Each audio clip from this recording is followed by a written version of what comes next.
My name is Alexandra Monroe, though most people just call me Alex. Except, of course, my own family, who haven't said my name out loud in over 6 years. I'm 38, a soldier, a daughter, a ghost at my sister's wedding. I wasn't supposed to be there. In fact, I was explicitly erased from it. The invitation they sent me months ago had arrived in a gold-trimmed envelope like everything else in their world. Elegant, curated, empty.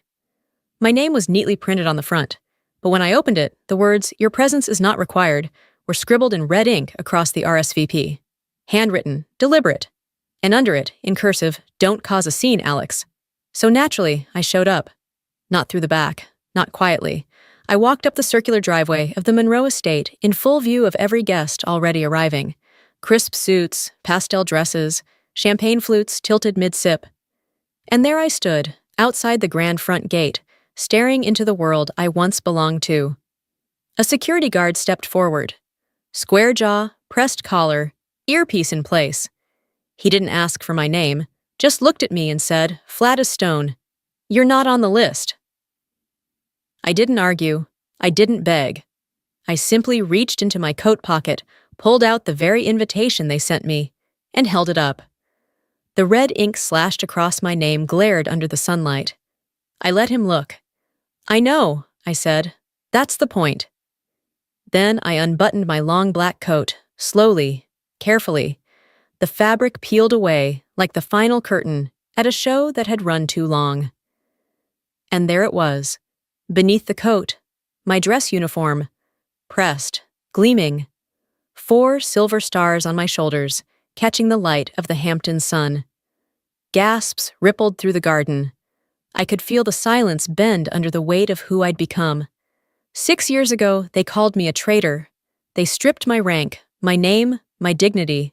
My own mother went on national television and said I had shamed the family.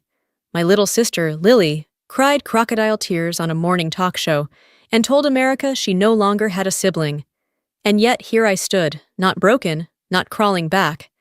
I didn't come for cake or champagne or a seat at their table. I came to end something, to bury what they thought they'd killed, to return the silence they gave me, with truth they couldn't ignore.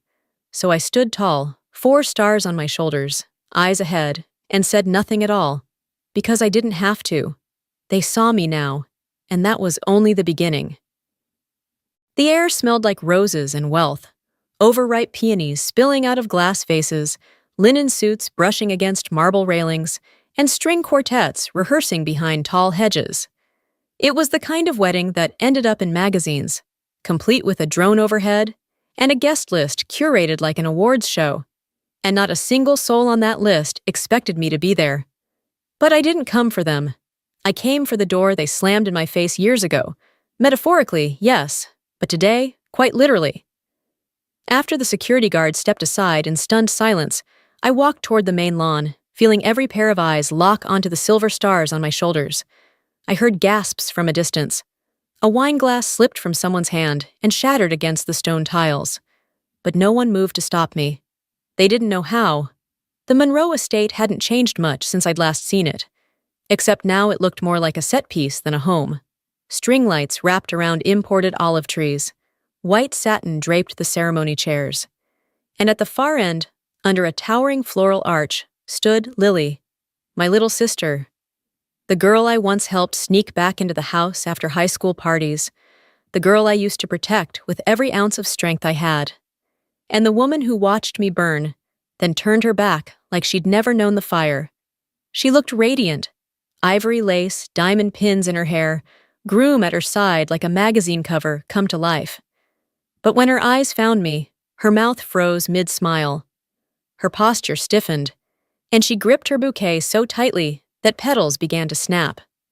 Standing beside her was Nathan Calloway, the man she was marrying, and the man who would soon learn that lies don't stay buried forever. Near the champagne table, my mother stood in a navy silk gown. Helen Monroe, the indomitable matriarch. Her signature brooch sparkled under the sun, the same one she wore on the day she went on national television and said, "We do not condone betrayal. Alexandra no longer represents this family." She saw me, and for the first time in years, her face cracked, Her glass tilted. Her mouth opened, but no words came. Maybe because there were no cameras rolling this time. No publicist whispering lines. No attorney nearby to remind her which lie to stick to. "Mother," I said calmly, my voice as even as I could make it. "I came to offer my congratulations." The string quartet faltered. A photographer paused, camera still aimed, but hand frozen mid-click. Lily turned fully now, the altar moment forgotten, her veil shifting in the wind like a flag caught between surrender and defiance. "Why are you here?" she hissed under her breath when I reached the aisle. "This isn't your place anymore." "I know," I said, "but the truth never needed an invitation." And then I did it. I pulled a small black USB drive from my inner jacket pocket and held it up, not with vengeance, but with purpose. "This," I said, "is for you and your soon-to-be husband." Nathan's face paled immediately, his jaw clenched. Lily shook her head in disbelief. "You really think this changes anything?" "No," I replied. "I think you know it already has." Then I turned away from them all. The gasps followed. So did the whispers. And the silence they had used for years to erase me suddenly wasn't enough to protect them anymore. Because I was back. And I wasn't finished. They buried me long before the uniform was folded. Long before the disgraceful headlines or the discharge papers. My family didn't wait for an investigation or a second opinion. The moment the story broke, they let it swallow me whole. I remember watching it unfold like an out-of-body experience. The accusation came fast. An alleged breach of classified intelligence linked to a foreign contact. A digital trail pointing to my credentials. An IP address logged during an overseas operation. The press ran with it before the ink dried. Decorated officer accused of espionage. Golden daughter turned national threat. It made for good TV. My mother, Helen, didn't hesitate. She held a press conference. Her voice was firm, her expression tight, her earrings tasteful. "Our family is devastated. We believe in honor, and Alexandra's actions are her own. We will not protect betrayal." My sister, Lily, my baby sister, took it further.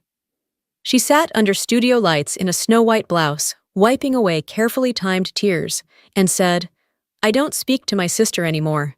That person isn't who we are." I watched it all from a cold metal bench outside the courtroom at Fort Belvoir. My fingers clenched around a styrofoam coffee cup I didn't even drink from. When the court-martial handed down its decision, dishonorable discharge, no appeal, I didn't speak. I didn't cry. I simply nodded. Because what do you say when the people you would have died for pretend you never existed? I disappeared after that. I took the last of my savings, packed my duffel, and drove west until the road blurred into numbness. I ended up in a town outside Moab, Utah. Dusty, unremarkable, the kind of place no one asks questions. I rented a room above a repair shop and spent my days fixing carburetors and pretending the past hadn't happened. I didn't look in mirrors. I didn't wear my hair up anymore. I stopped using my last name. For almost 2 years, I was just Lex. Grease-stained hands, borrowed boots, long sleeves even in the summer. I wasn't trying to start over. I was trying to vanish. And then one afternoon, everything changed. I was crouched beside a Honda engine, fighting with a stripped bolt when I heard boots. Not just any boots, military boots, the kind that carry purpose. I didn't look up right away. Thought it was a hallucination, but the shadow didn't move. "Still hiding?" a deep voice said. I stood slowly. Colonel Mitchell Hayes, my former CO, my mentor, the man who once told me I had more grit than most of his platoon combined. "You look like hell," he said. His tone wasn't cruel. It was honest. I shrugged. "Fitting, don't you think?" "I never believed the charges," he said simply. "Neither did a few others, and I've got something that needs your skill set." He handed me a folder, black, unmarked. Inside were profiles, mission objectives, coordinates, a Black Ops task force operating outside the official chain of command. No names, no uniforms, no safety nets. "I'm not a soldier anymore," I said. "No," he replied, "but you're still the best." I didn't answer him that day, but that night, after closing up shop, I turned on the old TV in the garage. There she was, Lily, all smiles at a fashion gala, wearing a camouflage-inspired silk gown, introduced as a style icon raised in a proud military family. I stared at the screen, at the way she used my past like a badge while I sat in oil-stained coveralls.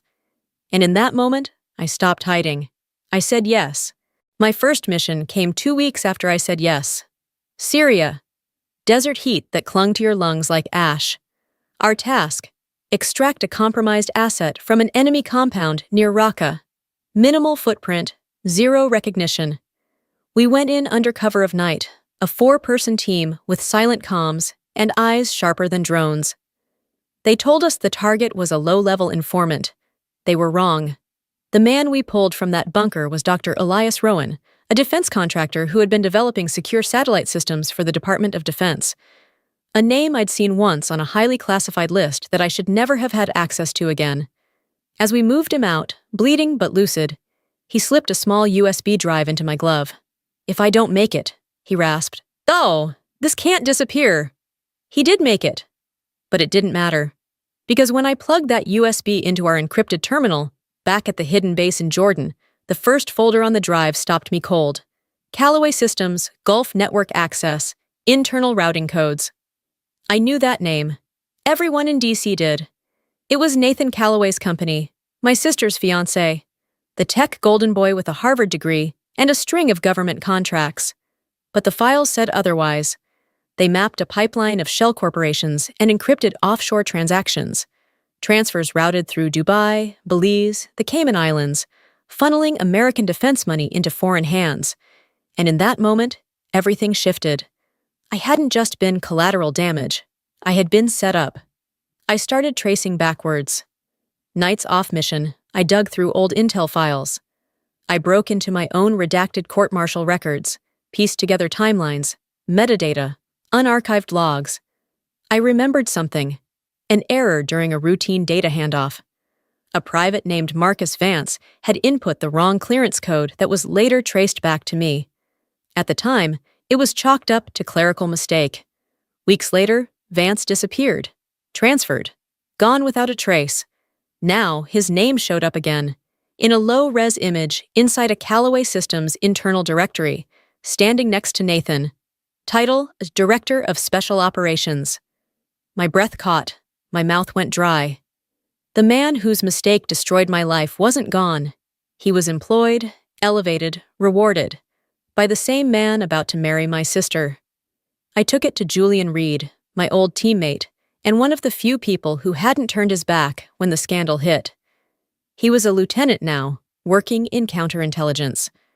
When I showed him what I found, he went pale. "I've seen some of this," he whispered, "but not all of it together like this." A few days later, he showed up again, this time with a flash drive. "I kept this. Back then, I didn't know what it meant. But now—" He plugged it in. A grainy video filled the screen, inside a field tent, 6 years ago. Marcus Vance, hunched over a table, speaking into a headset. Got the payment from Callaway. 200 grand. She'll take the fall. The higher-ups signed off." My lungs locked. My hands went numb. I played it again. Then again. They bought my silence. They sold my name. And my family, my own mother, my sister. They didn't just abandon me. They chose not to know. That night, I sat in the base's dark communications center, staring at the blinking cursor on my secure terminal. A message came in. From Colonel Hayes. "It's done. They've approved your promotion. O10. Congratulations, General." I stared at the screen. My name. My rank. My life reclaimed. But beside it was something else. A cream-colored envelope, forwarded from an address I hadn't used in years. Inside, a wedding invitation. Gold trim. Elegant script. And my name. Alexandra Monroe. Crossed out in red ink. Again. Below it, in my sister's handwriting, "No need to come." I looked down at the 4 stars freshly sewn onto my shoulder board. They still didn't know who they were dealing with. The Hamptons' air was too sweet, too manicured, the kind of air that came from money and inherited silence. I stepped out of the government SUV 2 blocks from the Monroe estate, not because I needed the walk, but because I wanted the time, to feel the weight of what I was about to do, to remember that this wasn't revenge. It was revelation. I wore my dress uniform without a coat this time, polished boots, braided regulation hair, 4 silver stars on my shoulders gleaming in the late afternoon light. Every thread on my uniform spoke louder than words ever could. As I approached the estate gates, the guards, different ones now, froze. They didn't check a list. They didn't ask a question. They just stepped aside. The ceremony had begun. Guests lined the aisle, sipping champagne, whispering in perfect tones. A string quartet played something soulless and expensive. Lily stood at the altar in lace and illusion. Nathan beside her, flawless smile in place. But that smile vanished when he saw me. So did the music. I walked straight down the center aisle. My boots echoed louder than the violins ever did. Gasps, murmurs. No one dared move. A woman dropped her glass near the dessert table, the crash ringing out like a warning shot. Near the champagne fountain, my mother looked like someone had just whispered that the past had come back in uniform. She didn't speak, just stared. Lily's hands trembled. Nathan's jaw tightened. I smiled at the nearest stranger and said, "Lovely weather for a wedding." Then I turned to the altar, looked my sister in the eye, and pulled the USB from my pocket. "I have a gift," I said, "for the bride and groom." Nathan went pale. Lily stepped back. "This drive contains audio and financial records tying your company to international laundering, falsified charges, and the bribery that took my career." Lily's voice cracked. "Don't believe her. She's unstable. She always was." I tilted my head. "Is that what Nathan told you before or after he emailed me an apology for framing me?" Phones rose. Guests filmed. Some stared. Others stepped away, unsure who to believe, and afraid it might be me. Then a tall man in a tux stepped forward. "I represent several investors in Callaway Systems. Are these claims substantiated?" Nathan didn't answer. Because that's when the sirens began. Not distant, not warning, close. 2 black SUVs peeled into the estate's circular drive. Doors burst open. FBI jackets moved like clockwork. Commands were shouted. Guests froze. Nathan tried to run. He didn't get far. 4 agents pinned him before he reached the catering tent. Lily screamed. My mother stumbled back. One of the agents walked up to me, tall and sharp-eyed. "General Monroe," he said with a grin. "Didn't think I'd see you again." "Petty Officer Langston, Black Ops." I nodded.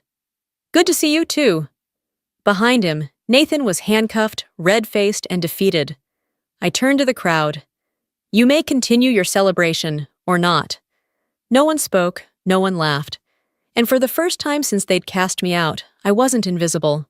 I was undeniable. The reception collapsed the second Nathan hit the ground in handcuffs.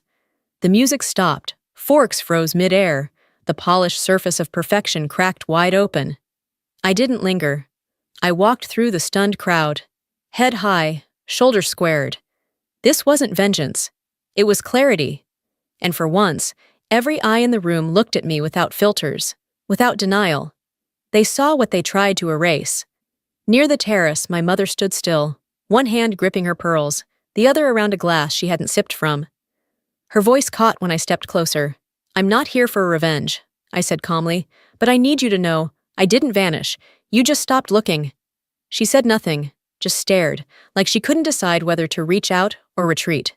Inside, Lily was slumped near the gift table, her dress wrinkled, mascara running in slow rivers. Her bare feet pressed against marble that suddenly looked too cold for celebration. "You destroyed everything," she muttered. I stopped. "No, I exposed it." Her voice cracked. "I didn't know it would get that bad for you." I met her eyes. "You didn't ask. You liked the silence. It made your life easier." I turned before she could respond. In the SUV, I opened my encrypted laptop. The folder named Redemption blinked on screen. Inside, Every file, every voice, every truth. And a message from Julian. FBI confirmed. You didn't just clear your name. You opened the door for others. 1 week later, I stood in front of a panel at the Pentagon. My record, cleared.